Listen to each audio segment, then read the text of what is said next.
Coming up on Roland Martin Unfiltered for Friday, August 23rd, 2019. I'm Dr. Julianne Malvo, sitting in for Roland, who's traveling today. A city council candidate in Michigan says she wants to keep her community as white as possible. The Arkansas woman accused of holding 4 black teens at gunpoint has disappeared along with her jail administrator husband. David Koch, the billionaire who helped shape conservative politics, has died. Plus, a special prosecutor has been appointed to investigate the entire Jussie Smollett case. And the final season of Power premieres tonight. You'll see Roland's interview with Ghost himself. That's Omari Hardwick. It's time to bring the funk on Roland Martin. Unfiltered. Absolutely unfiltered. Let's go. Whatever the miss, he's on it. Whatever it is, he's got the find. And when it breaks, he's right on time. And it's rolling. Best believe he's knowing. Putting it down from sports to news to politics. With entertainment just for kicks, he's rolling. It's on go, roll, y'all. It's Roland Martin, yeah. Rolling with Roland now. He's funk, he's fresh, he's real, the best, you know he's Roland Martin now.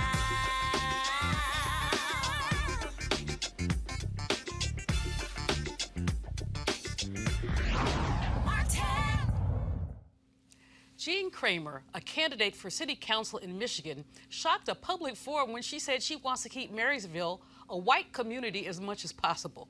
She made the comment in response to a question about diversity in Marysville, a city in St. Clair County, 55 miles northeast of Detroit. After the forum, Kramer told the local newspaper that she's not against blacks, but she believes married people need to be the same race. Mayor Dan Darman called Kramer's comments vile and jaw-dropping, and council member Paul Wessel says Marysville is open to anyone who arrives in the city. But I don't know how open it is, y'all. There are only 9,000 people in Marysville, less than 1% black, that's 90. So they were really made very welcome, and I'm sure other black people are rushing to be in this lily white enclave, I'm sure. A white Arkansas woman accused of holding 4 black men at gunpoint has fled town just a few days after her husband resigned as the jail administrator. Jerry Kelly and her husband Joe moved out of their Arkansas home after receiving death threats. As we reported, the 4 teens were going door to door to raise money for the football team. Kelly allegedly pulled a gun out on the teens after they approached her house, and she made the young men lay on the ground with her gun drawn until police arrived. She was arrested days later and was released on bond without having to take a mugshot due to a medical condition. And I wonder what that medical condition might be. Advanced insanity? The Koch family announced today that David Koch, the 79-year-old former Koch Industries executive and conservative political activist, passed away. The billionaire had been dealing with declining health and had stepped down from his role in the family's operations in 2018. David and his older brother Charles used millions of dollars to co-pilot a massive movement that shaped conservative politics. The Justice Department said an email sent to immigration court employees this week should not have included a link to a white nationalist website. You think? The email, which included links to daily stories involving immigration news, including a link to a blog post on VDare, a white nationalist site. The blog post directly attacked sitting immigration judges with racial and ethnically tinged slurs. The Immigration Justices Union complained in a letter to the Justice Department, publication and dissemination of a white supremacist anti-Semitic website through the Executive Office for Immigration Review is antithetical to the goals and ideals of the Department of Justice, the letter said. And former U.S. Attorney Dan Webb was sworn in today as a special prosecutor to investigate the entire Jussie Smollett case. From the former Empire actor's claims that he was the target of racist and homophobic attack to the prosecutor's sudden decision to drop the charges that he had faked the assault. Webb's appointment marks the end of a 2-month search by Cook County Judge Michael Tooman, who in June ruled that irregularities in the case warranted a special prosecutor.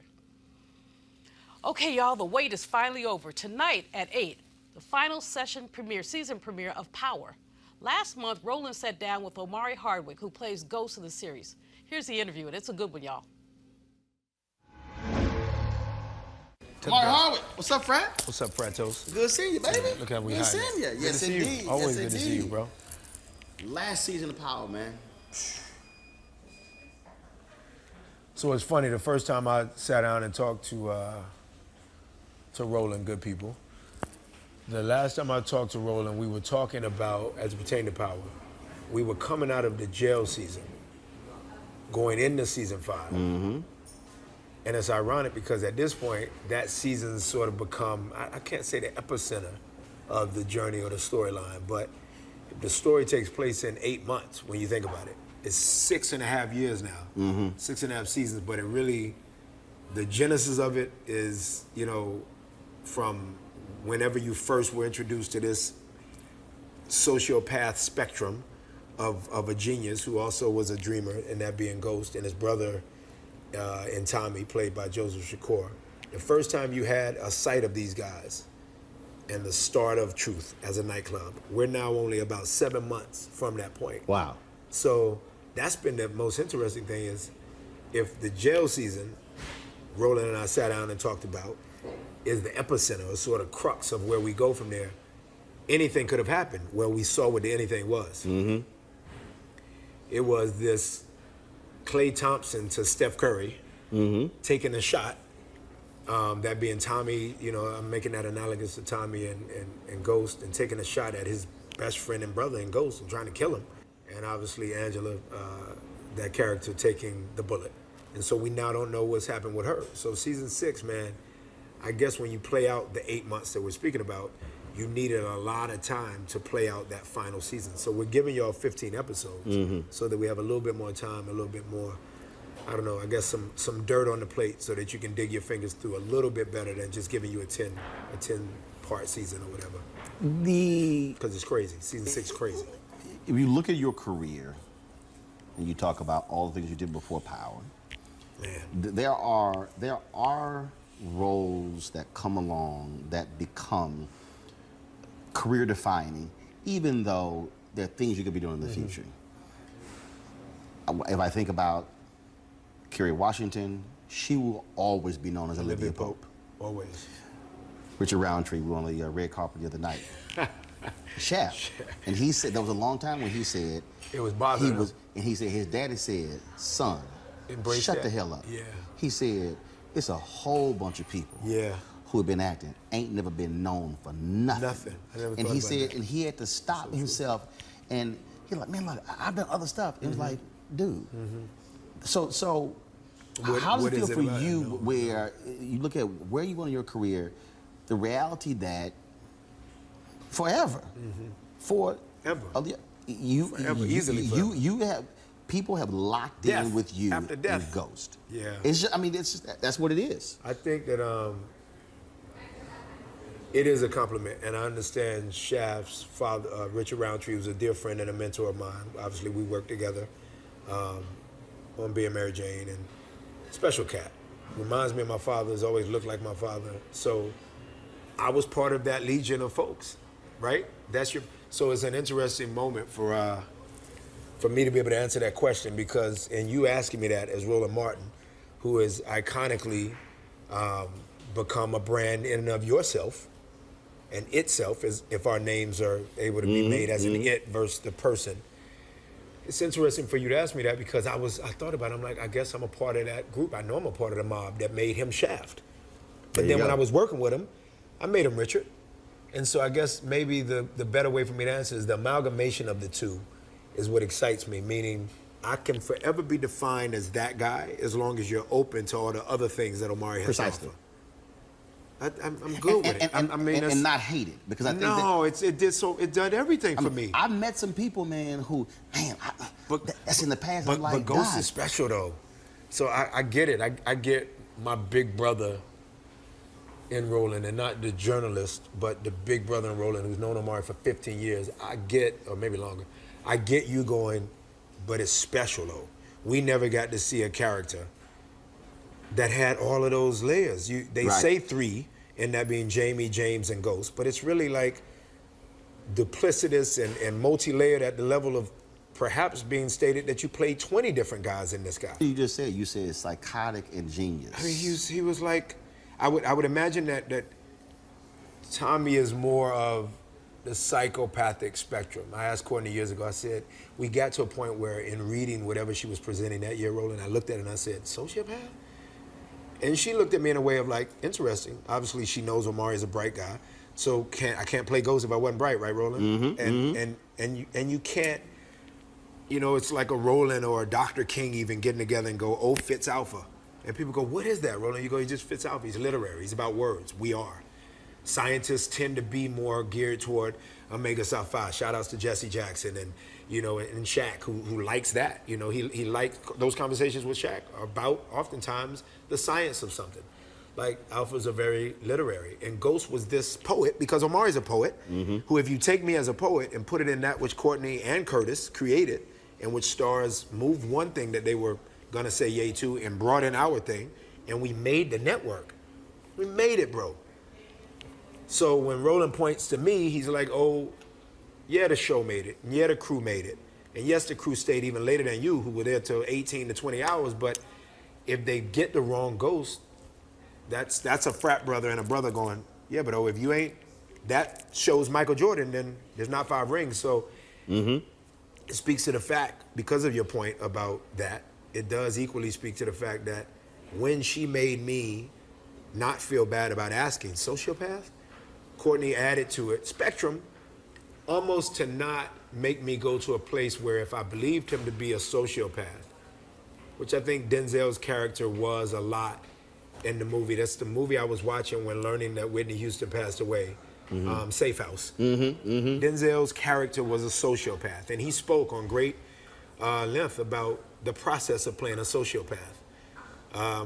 But was still brilliant. Oof. And see, which he nailed. He played it with a young Ryan Reynolds, right? Like, he nailed it. Safe House was this is one of my favorite. I think it's one of Denzel's underrated. And I remember I was watching it and then came out of it, and Derek Luke had hit me with the news that our dear Whitney, who we, you know, was our castmate from Sparkle, had passed on. But when Courtney responds in that way of not so far saying sociopath, but going spectrum, she's doing due diligence to herself as a writer. You as a journalist know when you write a piece or when you're pitching a new show, it's your baby, Roland. So it's her baby. So I can't be, in the famous words of the character played by Robert Downey Jr. in Tropic Thunder, a full retard.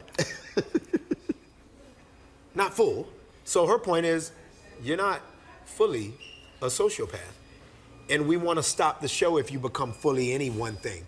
Because that's what made Ghost special. He was never fully one thing. It was so many things and that the if that's my is, nickname. You hate him, and it's like, I can't fully hate him because I love this.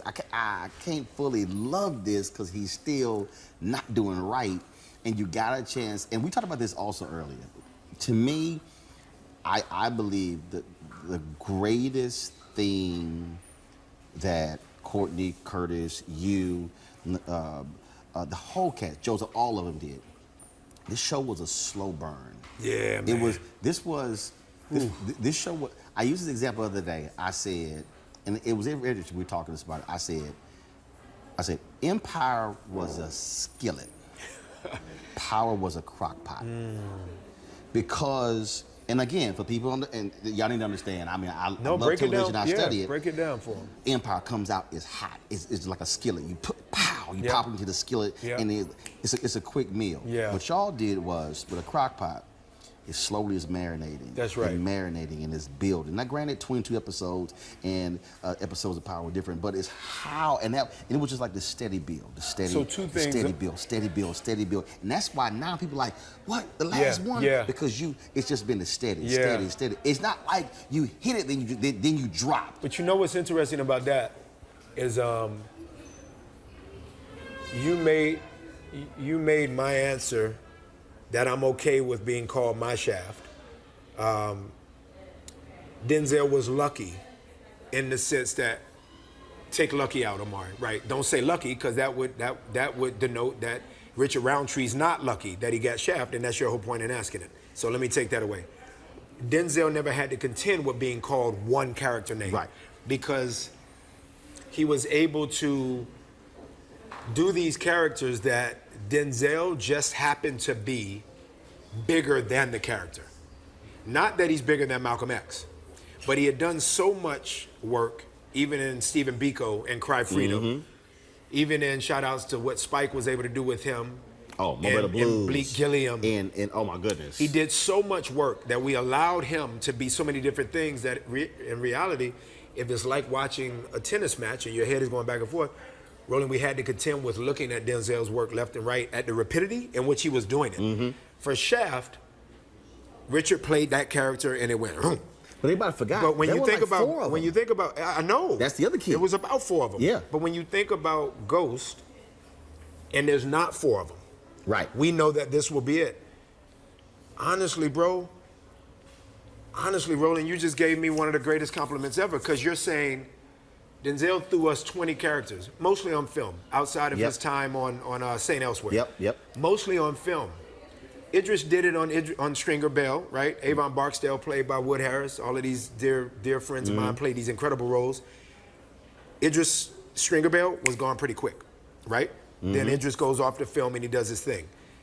Omari's played Ghost for 6.5 seasons. Roland will remind the world, Omari did 7 movies while playing Ghost. It's not going to eliminate people calling him Ghost. Precisely. He's done music left and right. Well, maybe the music will allow for a different side of Omari to be seen. Right. But he is Ghost. When you think about that level of a compliment, what you're saying is you didn't get a part 2, 3, or 4 with Ghost. You gave us 6.5 years of a slow burn. Curtis would be proud of you saying that because he was the one that said, we're slowly going to put this thing out.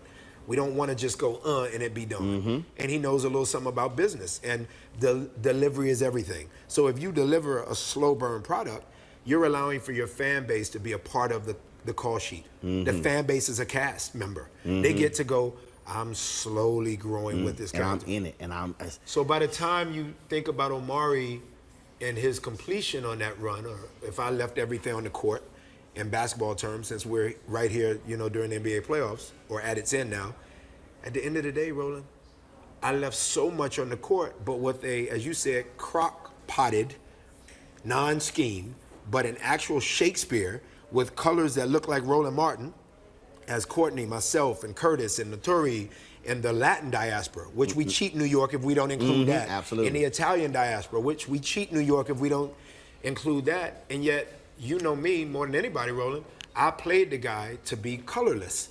I'm just a very proud black man playing him. Right. So there's not the same reality in a Madoff.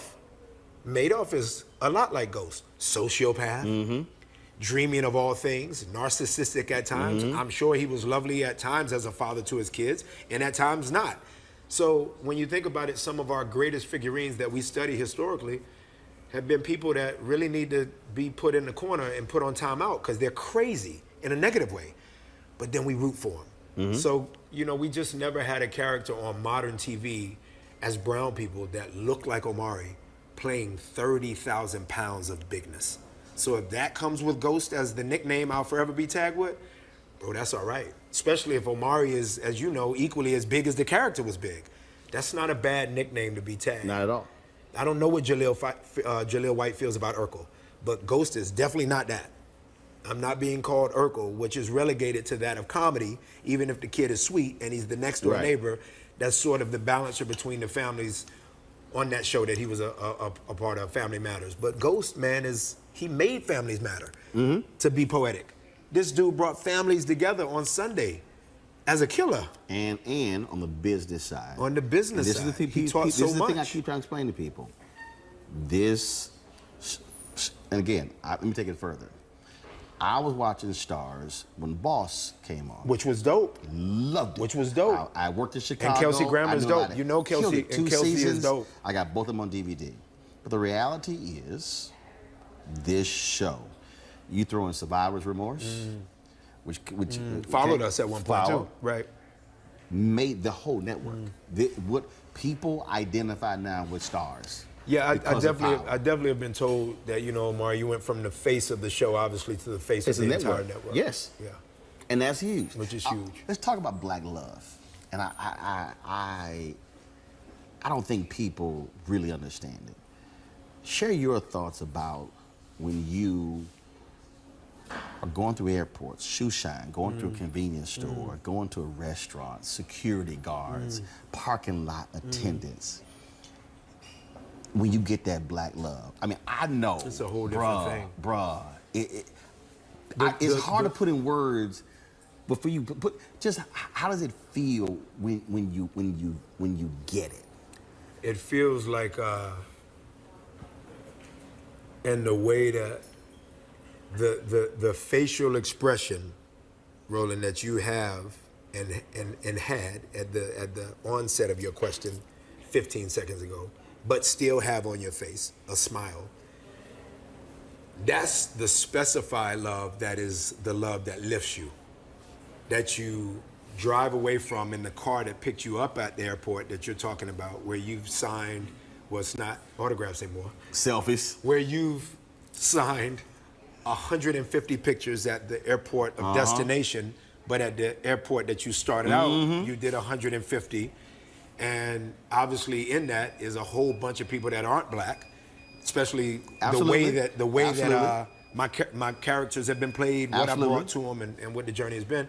But when it's the black person, the one that would make it where you're smiling when you ask about it, then if Roland's smiling and ask about it, you mean it's those of us, as I'm looking out to people who perhaps don't look like Roland and I, but for the most part do, and watching this interview, it's you guys saying, I rock with you, O.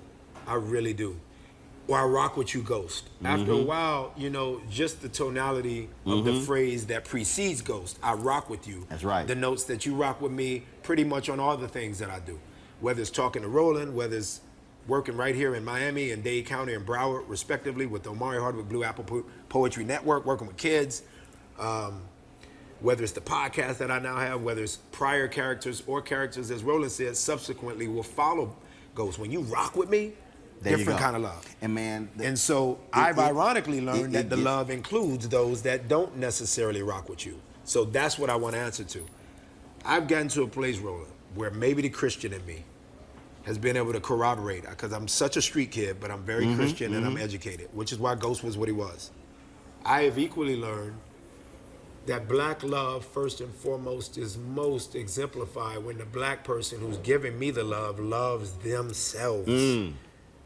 When they love themselves, bro, they're the love that made you ask me the question with a smile on your face. When they don't love themselves, I have learned in my journey, which is quite bountiful at this point and long, I've learned that they equally love me.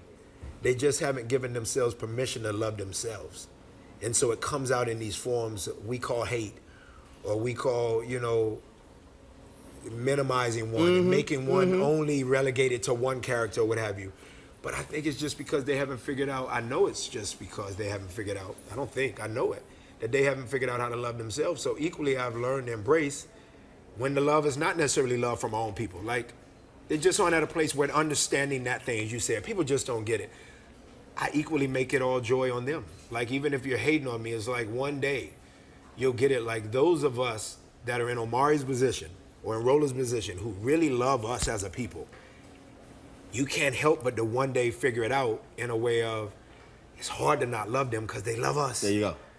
There you And go. I love our people so much that it's really, It's like I had a I'm a dude. black man in America who was raised by beautiful black families, so I can love everybody because I love me. Had a dude who told me, You know he what I was mean? like, man, the street don't rock with you. And I start laughing. Did he say that to you? Brother, I start laughing. I said, brother, let me explain something to you. I still start laughing. We were in National Harbor. I'm walking by leaving. Brother, oh my God, Roland Martin. Oh my God, dude, I fucks with you. He said, no, you don't understand. Tell my girl. Which is the street way of saying I rock so with he's you. talking, he's like, my girl will tell you. He said, bro, let me tell you something. Anybody mess with you, I got you. And I was like, oh, I appreciate that. He said, He meant like, he, no, no, he went. Now I'm thinking Yeah, he about yeah. to fight. My man pulls his shirt up. Wow.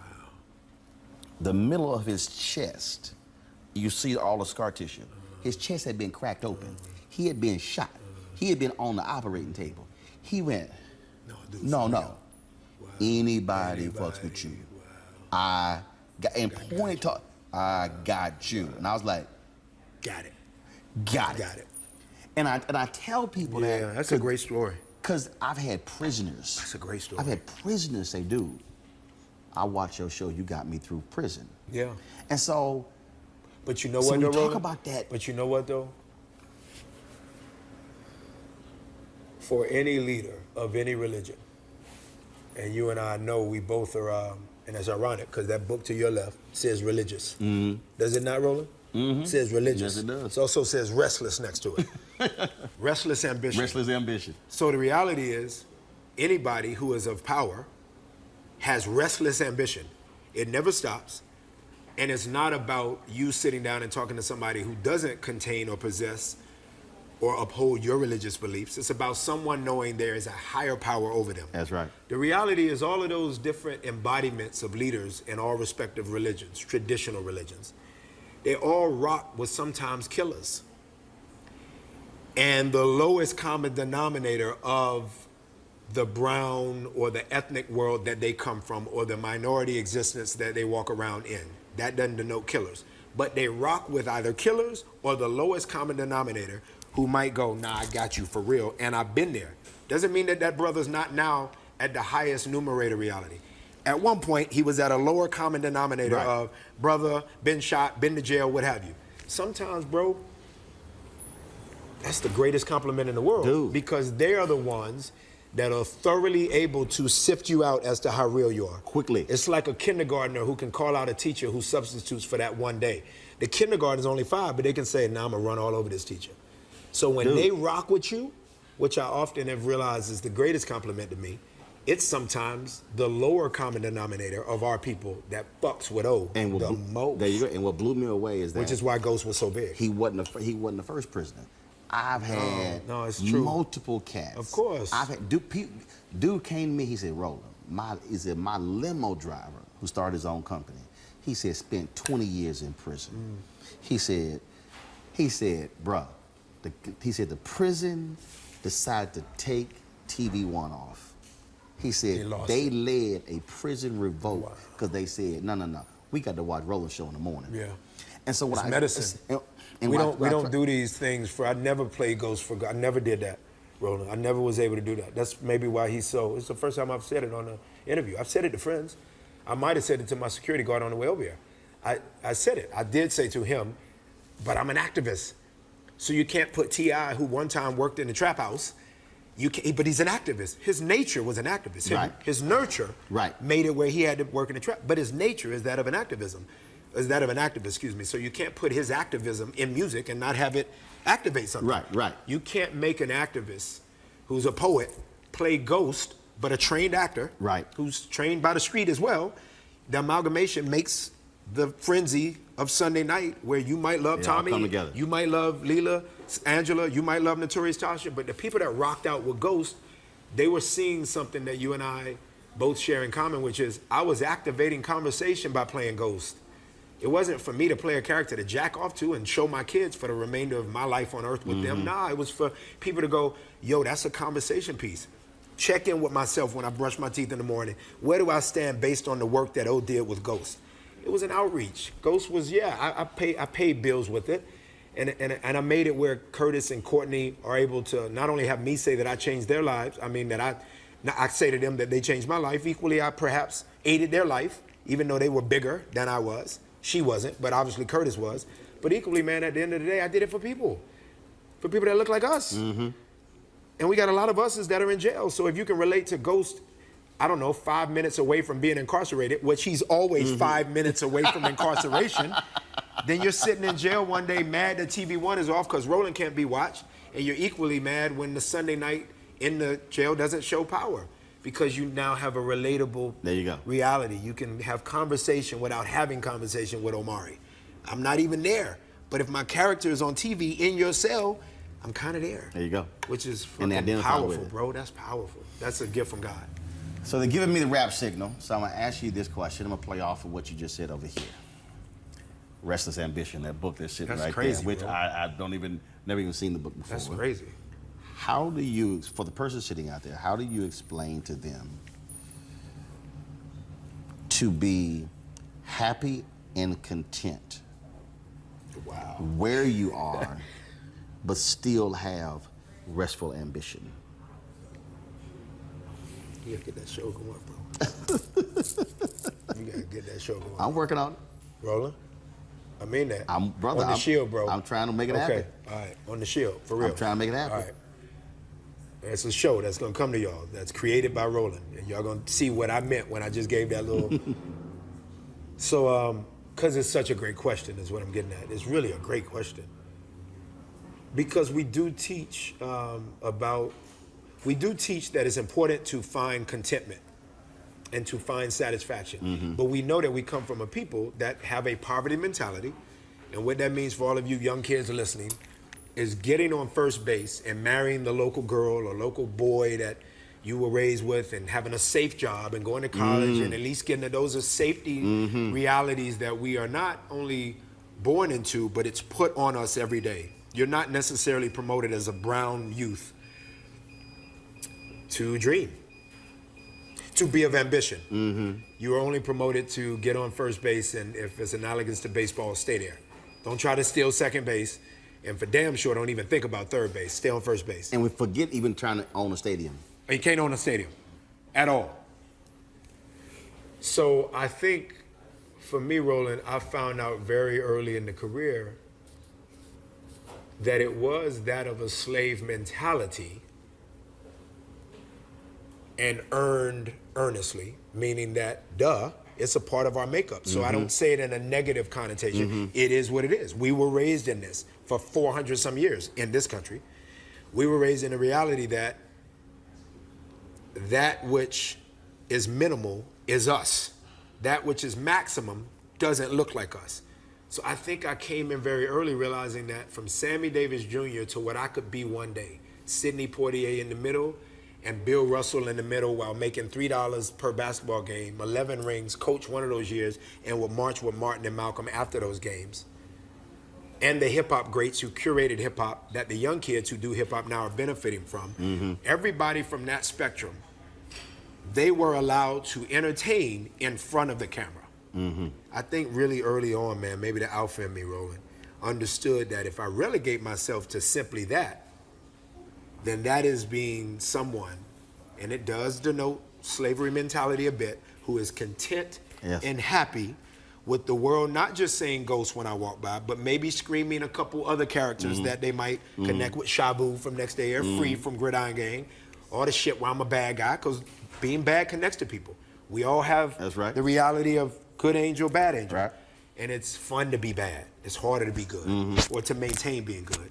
So even if they're yelling that out for characters played in front of the camera, Roland. It's not me looking at you and going, Roland, make sure you produce that project that you said you're gonna do. I'm working on it though. Well, equally what happened for me is I realized that the restless ambition did not state to God that I don't feel blessed. Or that I'm not satisfied. Or that I'm not okay. Or that I don't think Brave and Nova are eating well enough. Or that I don't hear the family members who actually don't just have a dream, but have plans to execute it, so I might invest in their dreams. No, I hear it all, and I count it all joy. And you and I being from the South, we get this, but at the end of the middle of the country, but at the end of the day, Roland, God would look at me like, man, I didn't give you all of those wits and smarts about yourself to stop at first base, having a couple people yell at you while you make it to first base and go, yeah. And it is relative. Because a Roland and Omari's first base might not be a lot of the people that are listening to this interview's first base. Their first base might feel like home plate and they never really left. So it's relative, but my first base, to Roland's point, my first base couldn't have just been something where people went, man, he's good. That brother's good. And I always wanted people that looked like me to at least got I don't know, to at least got a bit of permission from an Omari who said, I'm going to steal second base, I'm going to go to third, I'm going to come back over here, I'm going to attempt to own the stadium. Attempt is operative, but hey, maybe I'll wipe out the word attempt and add, I'm going to own the stadium. And you know, it's a very difficult thing as a black American to figure that out. Nipsey Hussle's whole thing was, I'm trying to own some shit and bring it back to our neighborhood. But equally make it as viable as the properties owned by people that don't look like me and the people from my neighborhood. But how do I, and God bless that 33-year-old young man for executing a lot of those plans. That's right. But equally Nipsey knew at the end of the day, man, I can't be a slave to my own master. I gotta be a master to my master. That's it. I mean, Invictus says it best. You and I learned that poem for a reason. the master of one's own fate. So I And the think captain of my soul. that's it, bro. So restless ambition for me would be simply staying. I'm alive. Some of those greats, like a Puffy says, man, you can sleep when you die. So as long as I'm alive, why would I kind of? Because my son and my daughter, Roland, they're always looking up and That's saying, right. "Did Papa take a break yet?" Man, if Papa ain't taking a break, then Right. we can't say nothing. There you go. So I think that's how I take it on, but I'm so thankful for God that I even get an opportunity for Roland to ask me that. The fact that you care about what I have to say, like people don't, because of social media, everybody thinks they got a microphone. Right. And that they're Roland Martin. Roland Martin has tried and tribulated for eons, becoming as mastered a craftsman as you are at holding court with people that are equal your brain. Mm-hmm. Man, that takes a lot. So I never forget about the journey on the way to getting to your table and for my big brain right. to rock with yours. So I see the journey in slow motion. But I definitely have a ticking clock that won't ever stop. That's right. I definitely do, bro. Well, I would say this, for purpose of the cameras, what I also appreciate is that you always taking time. You made it clear. Y'all want me to interview all these other major shows. No, he gonna get time. And the reason that's important. It's important because I said the same thing to Kerry Washington. Because there's a lot of people who you could talk to them early on. And as they go up, no, I ain't got time. Oh, wow. But the key is also saying, no, it's the connection. And saying, no, all along the way, as you said, I'm gonna rock with the folks who always rock with me. Roland, you always rock with me. When I was coming off of Saved, where I played number 2 to Tom Everett Scott, that's before Dark Blue. That's after Gridiron Gang during Guardian with Kevin Costner. Like, bro, that's Omari, who's Michael B. Jordan's present age. You've been rocking with me for so long. It's like Roland cared. So it's the same person that goes, "You remembered me," the fan that says, "You remembered me," and I go, in the airport, you tripped over a cord to get to me to take a picture. There you go. You tripped over the cord. A lot of people would have remained in the embarrassment and gone, "I'm good." You tripped, and then you got up like a football player and and you scored. Right. You scored. Like, I took the picture with you. How could I forget you? I might not nail your name, but I'm almost pretty good with nailing the person's name. And see, what I do is when somebody goes, "You don't remember me?" And I go, "No." And they go, my wife always tells me, she's like, "Roland," she said, "make them feel good." I said, no. Because what you just said, I said, no. Because when I actually remember. Yeah. I said, I can't front. That's right. I said, but when I actually remember. Then it'll be more genuine. Right. I said, but if I don't, I don't. Yeah. But when I say, no. You had this on. So you know what the irony is that? And you same thing. You walk this way. They were like, "Damn, you remember all that?" I said, "I told you." Like a lasting impression. Because I told you, I remember. I tell young cats all the time, I say, I got zero problems with taking a picture. If I'm with the family, it's family time. But when I'm alone, I take 9,000. My issue is they forget often to say, "I'm so-and-so. Pleasure to meet you. There you go. I like your work so much. Do you mind if I get a picture?" There you go. Like, it's reciprocity. It's I not, don't owe you a hey. picture if you don't give me something. Right. You mean me giving you my name is something? Absolutely. Now I have something of your lineage. Your grandparents made your parents, who then gave you a name when they made you. Give me that. Right. Let me have something. Right. Just say hi. They don't care that we need something, but we do need something. Hi is good, bro. Hi means that you acknowledge that I wasn't the lion at the zoo. And what I do with the young brothers like, that that's I know, deep. the people about to drop, they're like, "I'm about to cut them." I make the young brothers, I will not take a photo unless they smile. That's true. I don't take off the shades. I tell them. I'm big on the shades. We don't take prison photos. I done had some brothers that keep the shades on. I'm like, I can't see your soul, bro. You, gotta take smile. your shades off. I said, we ain't taking the That's dope. photo. That's dope. Because guess what? Because most of them being raised, you got to be hard. I said, no. You can smile in the photo. No. And you can say you like a brother. Like, Right. there's no problem with it. Always be there for you, Always good, bro. baby. I Always appreciate be it. there for you, bro. Good luck in Always. everything that's next. Thank you, bro. Same to you. Yes, sir. I'm going to mess with you. I told you. I'm on it. All right. I'm on it. All right, done. Peace, y'all.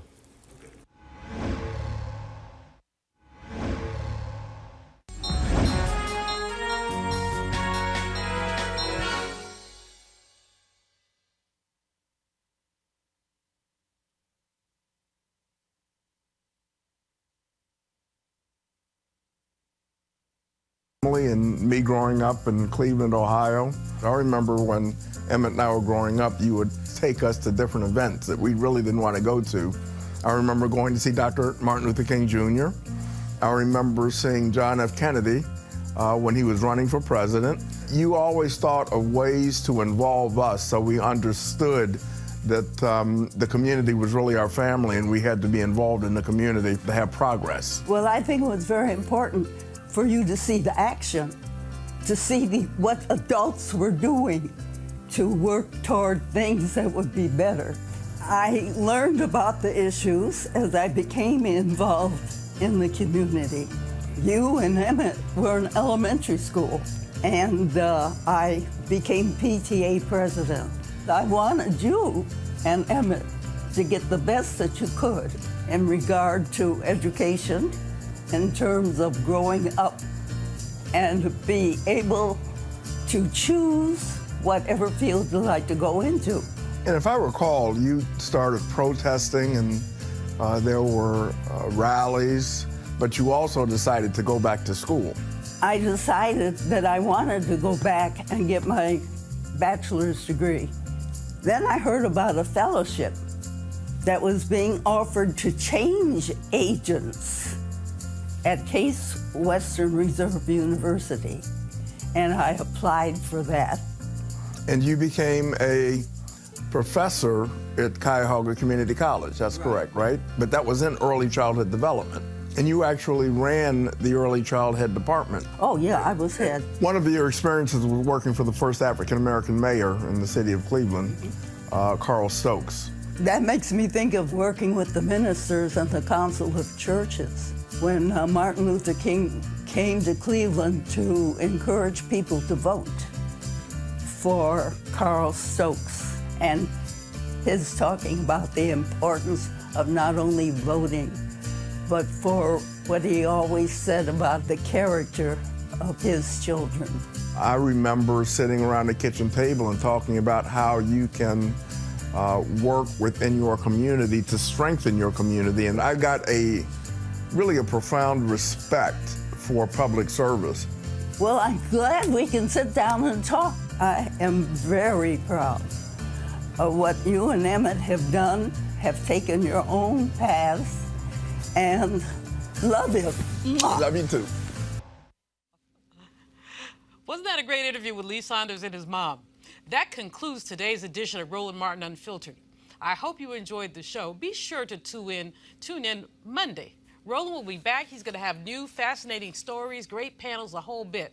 But don't forget, while you're thinking about it, to go to RolandSMartin.com and join the fan club, RolandSMartin.com.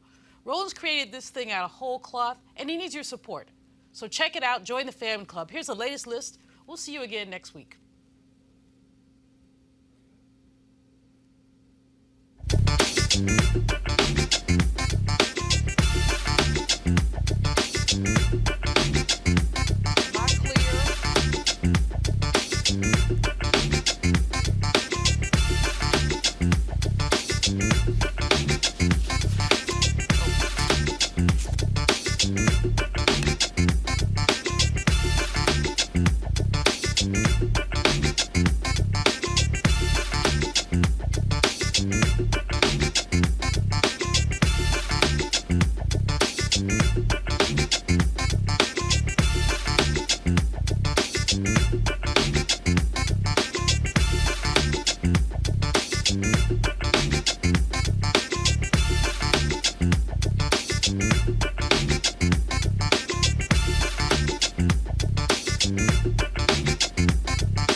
You want to check out Roland Martin Unfiltered?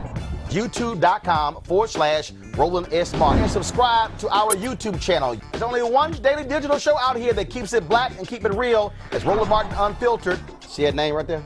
Roland Martin Unfiltered. Like, share, and subscribe to our YouTube channel. That's YouTube.com/Roland S. Martin. And don't forget to turn on your notifications so when we go live, you'll know it. Hey everybody, this is Sherry Shepherd. You're watching Roland Martin Unfiltered, and while he's doing Unfiltered, I'm practicing the wobble. So I am. Because Roland Martin's the one, he will do it backwards, he will do it on the side. He messes everybody up when he gets into the wobble because he doesn't know how to do it, so he does it backwards. And it just messes me up every single time. So I'm working on it. I got it. You got Roland Martin. Hi, my name is LaToya Luckett, and you're watching Roland Martin Unfiltered. What's going on, everybody? It's your boy Mac Wiles, and you are watching Roland Martin Unfiltered. What's up, y'all? It's Ryan Destiny, and you're watching Roland Martin Unfiltered. What up, Lana Well, and you are watching Roland Martin Unfiltered.